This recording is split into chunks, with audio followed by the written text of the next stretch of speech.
નમસ્કાર વિદ્યાર્થી મિત્રો, હું છું અમિત રંગાણી અને સ્વાગત કરું છું તમારું મારી YouTube ચેનલમાં.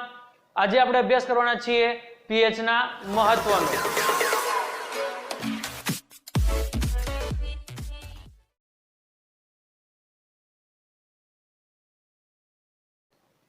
pH નું મહત્વ અલગ અલગ ક્ષેત્રોમાં અલગ અલગ રીતે કરવામાં આવે છે. તો સૌપ્રથમ આપણે અભ્યાસ કરીશું pH નું મહત્વ સજીવોના અસ્તિત્વમાં.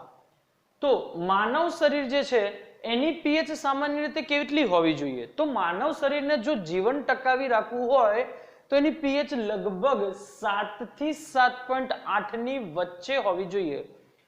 તો સજીવ pH ના મર્યાદિત સમયગાળામાં એટલે કે મર્યાદિત ફેરફાર સામે ટકી શકે છે.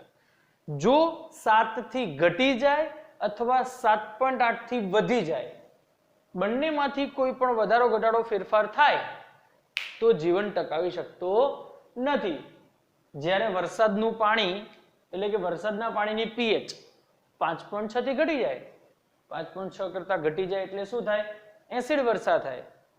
તો એસિડ વર્ષા થાય તો એ પાણી જળાશયમાં ભળે, તો જે જળચર જીવો છે એમનું જીવન પણ જોખમાય છે. એટલે કે એ લોકો પણ એક વ્યવસ્થિત pH વાળા પાણીમાં જીવન જીવતા હોય છે, પરંતુ વરસાદના પાણીમાં એ શું કરે છે? પોતાનું જીવન ગુમાવી દે છે. ત્યારબાદ વાત કરીએ જમીનમાં pH નું શું મહત્વ છે. તો સામાન્ય રીતે જે જમીન હોય છે એની pH 6.5 થી 7.3 ની વચ્ચે હોવી જોઈએ, જેથી છોડની વૃદ્ધિ સારી થાય. પરંતુ જો જમીનની pH 6.5 કરતા ઘટી જાય, જો જમીનની pH 6.5 કરતા ઘટી જાય તો એ જમીન એસિડિક બને. એસિડિક જમીનમાં છોડની વૃદ્ધિ ના થાય. તેથી એ જમીનને તટસ્થ કરવા માટે તેમાં લાઇમ ઉમેરવામાં આવે છે. લાઇમ એટલે કેલ્શિયમ ઓક્સાઇડ ઉમેરવામાં આવે છે. ત્યારબાદ જો જમીનની pH 7.3 કરતા વધી જાય, જો જમીનની pH 7.3 કરતા વધી જાય એટલે જમીન કેવી બને? બેઝિક બને. જો જમીન બેઝિક બને તો તેમાં જીપ્સમ ઉમેરવામાં આવે છે. જીપ્સમ એટલે શું કહેવાય? તો કેલ્શિયમ સલ્ફેટનો સ્ફટિક જળ કહેવામાં આવે છે, જે આપણે આગળ અભ્યાસ કરીશું. ત્યારબાદ એક વાક્ય લખેલું છે કે આદર્શ જમીનની pH લગભગ કેટલી હોવી જોઈએ? તો આદર્શ જમીનની pH લગભગ 7 હોવી જોઈએ. ત્યારબાદ પાચન તંત્રમાં તેનું મહત્વ.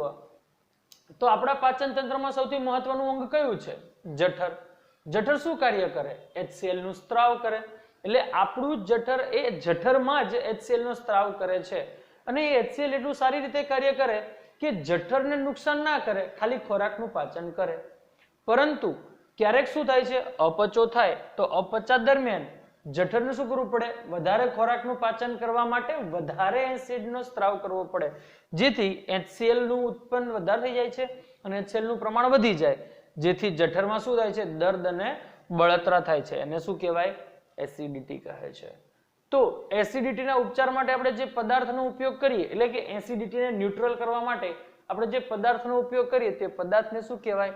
એન્ટાસિડ અથવા તો પ્રતિ એસિડ પદાર્થ કહે છે, જે આપણા જઠરમાં રહેલા વધારાના એસિડને ઘટાડી દે છે. અને આ એસિડ અથવા તો એન્ટાસિડ અથવા તો પ્રતિ એસિડ તરીકે પદાર્થો કોણ વાપરવામાં આવે? તો જુઓ, મેગ્નેશિયમ હાઇડ્રોક્સાઇડ. મેગ્નેશિયમ હાઇડ્રોક્સાઇડ એટલે શું કહેવાય? મિલ્ક ઓફ મેગ્નેશિયા કહેવાય. અને ખાવાનો સોડા એટલે આપણે જે ઘરમાં વાપરીએ બેકિંગ સોડા, એ ટૂંકમાં એ બધાનો ઉપયોગ શેમાં થાય? તો કે ભાઈ ઈનો બનાવટ માટે થાય છે. અત્યારે એવી ઘણી બધી બ્રાન્ડિંગ છે જે એસિડિટીના ઉપચાર માટે વાપરવામાં આવે, પરંતુ એ બહુ લાંબો સમય સુધી નહીં, પરંતુ શોર્ટ ટર્મ માટે એનો ઉપયોગ કરવામાં આવતો હોય છે. ત્યારબાદ દાંતમાં થતો સડો અટકાવવા માટે દાંતનું જે બહારનું આવરણ જે છે, દાંતનું બહારનું આવરણ જે છે એ કેલ્શિયમ ફોસ્ફેટનું બનેલું હોય છે. શેનું બનેલું હોય છે? કેલ્શિયમ ફોસ્ફેટનું બનેલું હોય. Ca3PO4 twice. એ ખૂબ જ સખત હોય છે અને પાણીમાં દ્રાવ્ય થતું નથી. સખત અને મજબૂત હોય છે, પાણીમાં દ્રાવ્ય ના થાય. પાણીમાં ઓગળી જતું હોય તો શું થાય? પાણી પીએ તો દાંત ધીરે ધીરે ઓગળવા માંડે, એવું થાય. પરંતુ થેન્ક્સ ટુ ગોડ કે એવું થતું નથી. આપણા મોઢાની pH સામાન્ય રીતે એસિડિક થવી ન જોઈએ. જુઓ, જો મોઢાની pH 5.5 કરતા ઘટી જાય, 5.5 કરતા ઘટી જાય એટલે મોઢાની pH શું થઈ જાય? એસિડિક થઈ જાય, ત્યારે દાંતનું ક્ષયન થાય છે, એટલે દાંતને સડો લાગવાની શરૂઆત થાય છે. મોઢામાં હાજર રહેલા બેક્ટેરિયા, નોર્મલી આપણા મોઢામાં હાજર બેક્ટેરિયા હોય જ છે, પરંતુ બેક્ટેરિયા કાર્ય ક્યારે કરે? જ્યારે ખોરાક લીધા પછી જે આપણો ખોરાકના કણો એ દાંતમાં ફસાઈ રહે ત્યારે તો આપણા મોઢામાં રહેલા હાજર બેક્ટેરિયા એ જમ્યા બાદ દાંતમાં ફસાઈ રહેલા ખોરાકનું શું કરે? વિઘટન કરે અને એસિડ ઉત્પન્ન કરે. એસિડ ઉત્પન્ન કરે ત્યારે શું થાય? તો એસિડ ઉત્પન્ન કરે છે ત્યારે જમ્યા બાદ એટલે એસિડ ઉત્પન્ન કરે એટલે pH ઘટે. pH ઘટે એટલે દાંતનું ક્ષયન થાય. તેથી જમ્યા બાદ દાંતને શું કરવા જોઈએ? સાફ કરવા જોઈએ. તો દાંતને સાફ કરવા માટે આપણે શું વાપરીએ? ટૂથપેસ્ટ. તો જુઓ, દાંતને શુદ્ધ કરવા માટે, ચોખ્ખા કરવા માટે આપણે ટૂથપેસ્ટનો ઉપયોગ કરીએ. જે ટૂથપેસ્ટ કેવી હોય છે?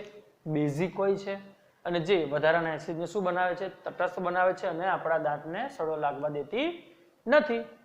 ત્યારબાદ આવે મધમાખીના ડંખથી આપણને રક્ષણ આપે છે. તો મધમાખી જ્યારે ડંખ મારે ત્યારે શું ઉત્પન્ન કરે? એસિડ ઉત્પન્ન કરે છે અને એના કારણે આપણને દર્દ અને બળતરા થાય છે. તો આપણે એના રાહત માટે શું કરવામાં આવે? ડંખના સ્થાને ખાવાનો સોડા, એને કહેવાય બેકિંગ સોડા અથવા NaCO3 લગાવાય છે, જેથી આપણને રાહત થાય. એવું જ છે કોવચ નામની વનસ્પતિ. કોવચ નામની વનસ્પતિના જે પર્ણ હોય એના આગળ અણી જેવી રચના હોય છે, જેને આપણે અડીએ તો આપણને વાગે છે અને એ શું ઉત્પન્ન કરે? મિથેનોઇક એસિડ આપણા શરીરમાં મુક્ત કરી દે, જેથી આપણને પીડા થાય. પરંતુ રાહત માટે ઓપ્શન છે શું મૂકવામાં આવે? ત્યાં બેઝ લગાવી દેવાનું, જેથી રાહત મળે.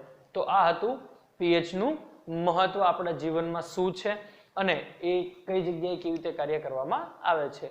હવે આના સિવાયના આગળનો ટોપિક આપણે નેક્સ્ટ વિડિયો લેક્ચરમાં ચલાવીશું.